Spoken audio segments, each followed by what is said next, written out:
सिरिपुरम नामक एक गांव में राघव और चंद्रवती नामक पति पत्नी रहते थे। उनका विराज नामक एक बेटा भी था। चंद्रवती का पति और उसका बेटा दोनों उसी गांव में काम करते थे। चंद्रवती बहुत ही कंजूस थी। उसे कभी भी पैसे खर्च करना अच्छा नहीं लगता था, इसीलिए वो घर पे सिलाई करके पैसे कमाती थी। एक दिन उसके पति और बेटा दोनों काम के लिए जाते हुए चंद्रवती के पास जाकर पैसे पूछते हैं।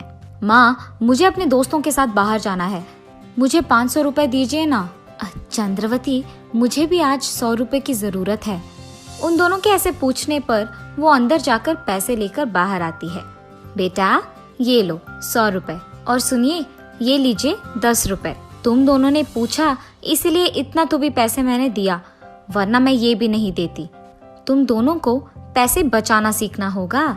ऐसे चंद्रवती उन दोनों से बात करती है। पापा, आपने देखा, मैंने माँ से 500 रुपए पूछा है, लेकिन वो मुझे 100 रुपए देकर ये कह रही है कि मुझे पैसे खर्च करना सीखना होगा। देखा आपने? बेटा, तुम्हारी माँ के बारे में तो हम जानते ही हैं। उसने हम पैसे दिया, यही बड़ी बात है। तुम्हें तो वो कम से कम 100 रुपए दी है, मुझे देखो 10 रुपए दिया है उसने। ऐसे ही बाप बेटे दोनों हर रोज चंद्रवती के कारण किसी न किसी बात पे दुख होते थे। ऐसे कुछ दिन बीत जाते हैं। एक दिन सरला नामक एक औरत चंद्रवती के पास सिलाई करवाने जाती है। उसको कपड़ा देकर वही बैठकर चंद्रवती से बात करती रहती है। चंद्रवती के घर में तो सभी काम करते हैं, और इतना ही नहीं, ये इतनी कंजूस है कि घर कोई आए भी तो उन्हें कॉफी तक नहीं देती है। इसे सिर्फ पैसे बचाना आता है, खर्च करना नहीं।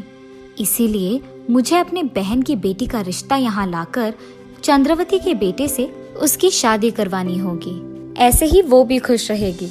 चंद्रवती, मेरी बहन की बेटी ना बहुत पली पड़ी है और बहुत समझदार भी है। वो घर पे रहकर पैसे कमाती है, और इतना ही नहीं, मेरी बहन की बेटी ना बहुत अमीर भी है। अब उनका भी तो एक ही बेटी है। वो सोच रहे थे कि कोई अच्छे नौकरी करने वाले मर्द से उसका शादी हो जाए, और अब तुम्हारा बेटा भी तो अच्छी नौकरी ही कर रहा है, तो क्यों ना हम उन दोनों की शादी करवा दे। सरला तो कह रही है कि एक ही बेटी है और अमीर भी है, तो उनके बाद वो सारा जायदाद मेरे बेटे को ही आएगा। लग रहा है कि ये अच्छा ही होगा। तो मैं ऐसे करती हूँ, सबसे पहले मैं उनके घर जाकर ये देखती हूँ कि वो अमीर है कि नहीं, और उसके तुरंत बाद इन दोनों की शादी करवा दूंगी। ठीक है सरला, कल ही हम दोनों तुम्हारे बहन के यहाँ जाकर बात करेंगे।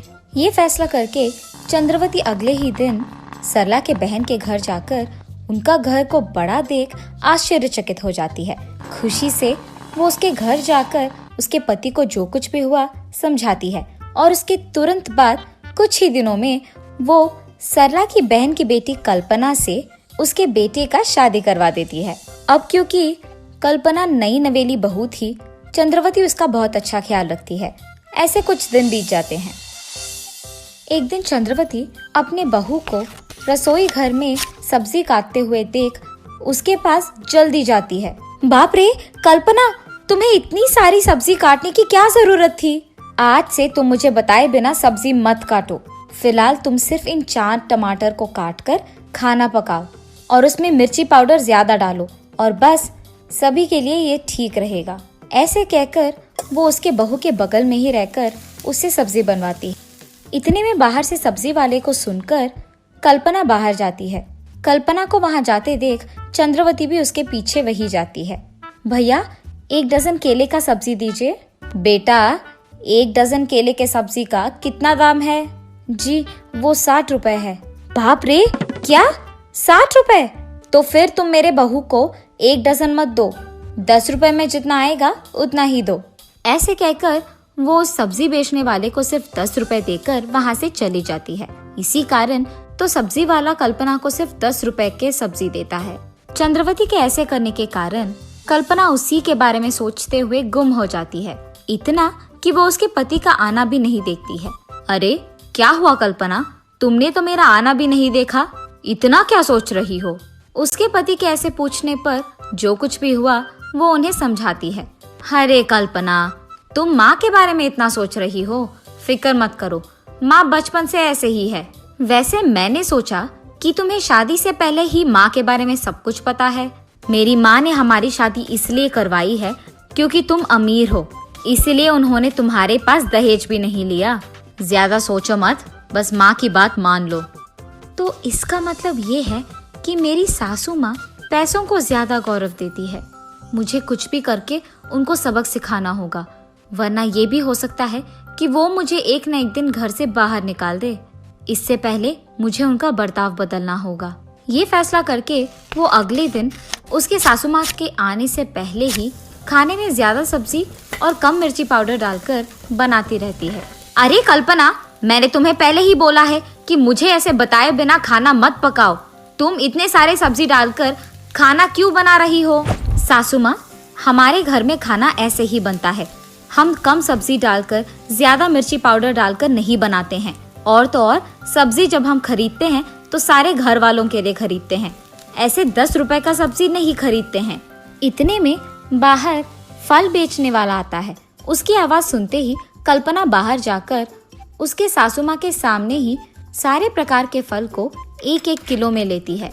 चंद्रवती ये सब देख दंग रह जाती है। अरे ये क्या, ये तो मेरे कहने के एकदम उल्टा कर रही है।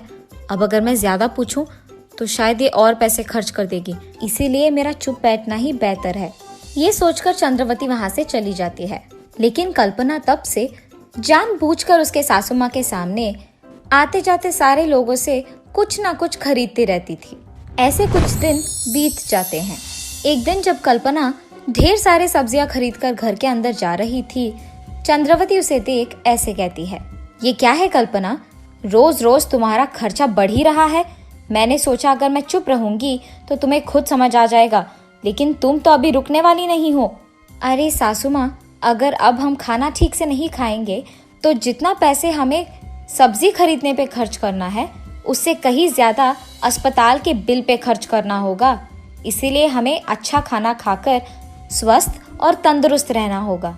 अगर हमारी तबीयत अच्छा है तो ज्यादा पैसे कमा पाएंगे ना। सुनो कल्पना, सिर्फ स्वस्थ रहने पर हम ज्यादा पैसे नहीं खरीद पाएंगे, हमें बचत करना होगा, ऐसे ही हम ज्यादा पैसे हमारे पास रख पाएंगे। सासू माँ, मेरे पास एक विचार है, क्यों ना मैं घर पे बैठे ही एक व्यापार ना करूं? ऐसे तो मैं आपसे 4 गुना ज्यादा पैसे कमा पाऊंगी। तब आपको ये सब्जी वब्जी खरीदने में पैसे खर्च हो जाएंगे, इसकी परेशानी नहीं होगी। मगर उस व्यापार के निवेश के पैसे मैं माँ से भी ले सकती हूँ, पर अगर लूंगी तो उन्हें ही लौटाना पड़ेगा। पर अगर आप ये पैसे देंगे तो जो भी लाभ होगा सिर्फ हमें मिलेगा। बेटी, तुम कह रही हो कि इस व्यापार से हमें 4 गुना ज्यादा पैसे मिलेगा, तो फिर निवेश के पैसे अपनी माँ से लेने की क्या जरूरत है, मैं खुद तुम्हें दूंगी। ये कहकर वो पैसों की लालच में निवेश के पैसे कल्पना के हाथ में देती है। लेकिन सासू माँ, सिर्फ इतने पैसे काफी नहीं होंगे, हमें इस घर को गिरवी रख के उन पैसों को भी मिलाकर व्यापार शुरू करना होगा।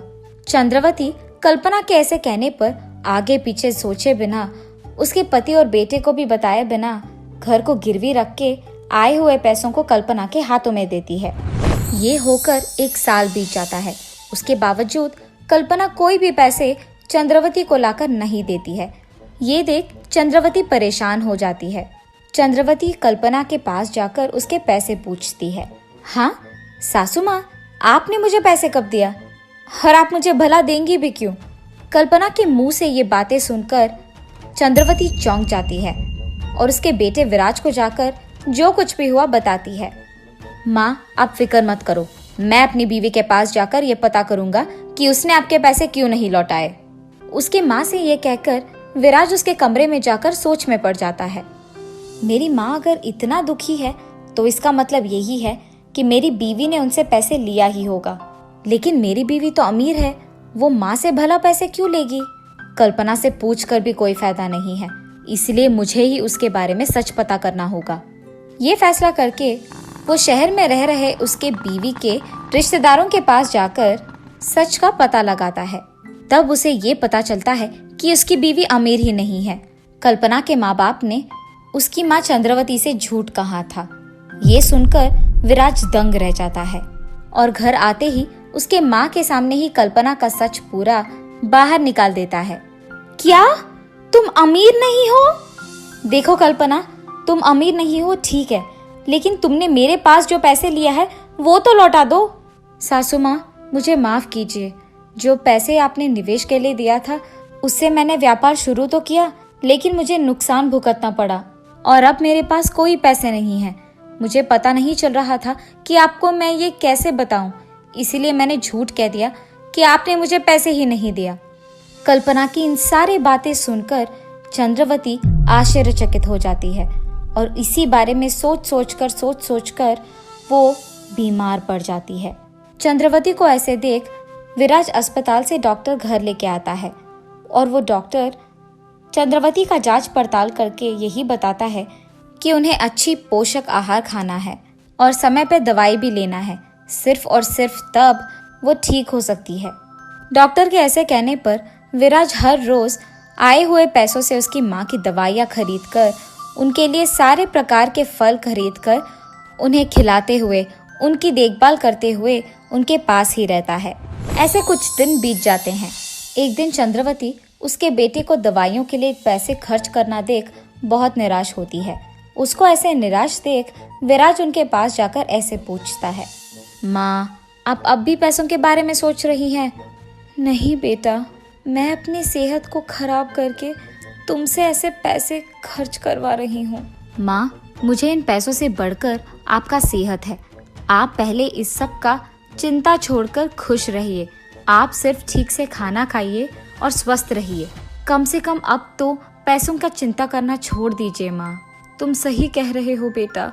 जब मेरे पास पैसे थे मैंने उन्हें कभी खर्च नहीं किया और मैंने बहुत कंजूसी किया है, और आज जब मेरा सेहत खराब हो गया है मैं अब भी पैसे खर्च नहीं कर पा रही हूँ क्योंकि मेरे पास कुछ बचे ही नहीं हैं। पैसों के कारण ही मैंने अपना सेहत बिगाड़ दिया है। अगर अब भी मैंने अपना बर्ताव नहीं बदला तो मैं हमेशा पछताऊंगी। तुम सबको भी मेरे कंजूसी के कारण बहुत भुगतना पड़ा, उसके लिए मुझे माफ कर दो बेटा। मैं आइंदा ऐसे कभी नहीं करूंगी। उसकी ये सारी बातें कल्पना वहीं रहकर सुनती है।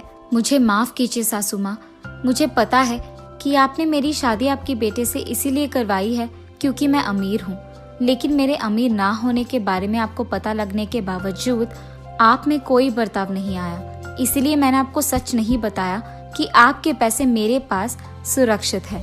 आप में ये बदलाव आए इसीलिए मैंने ये सच अब तक किसी को नहीं बताया और आपको ऐसे दुख पहुंचाया। मेरा इरादा ये नहीं था। मेरा इरादा सिर्फ आपको बदलना था। आज से आप खुश रह सकती हैं क्योंकि आपके दिए पैसों को मैंने खर्च नहीं किया है। बेटी, मेरे ही कारण और मेरे बर्ताव के ही कारण तुमने ये सब किया और तुम्हें इतना करना भी पड़ा। इसीलिए इस सब का गलती मैं अपना मानती हूँ। तुम्हारे पास ये सब पैसे रखकर भी तुमने उसे कभी खर्च नहीं किया। इससे तुम्हारा गुण पता चलता है। अब से मैं किसी को भी अपनी कंजूसी से ऐसे दुख नहीं पहुँचाऊंगी।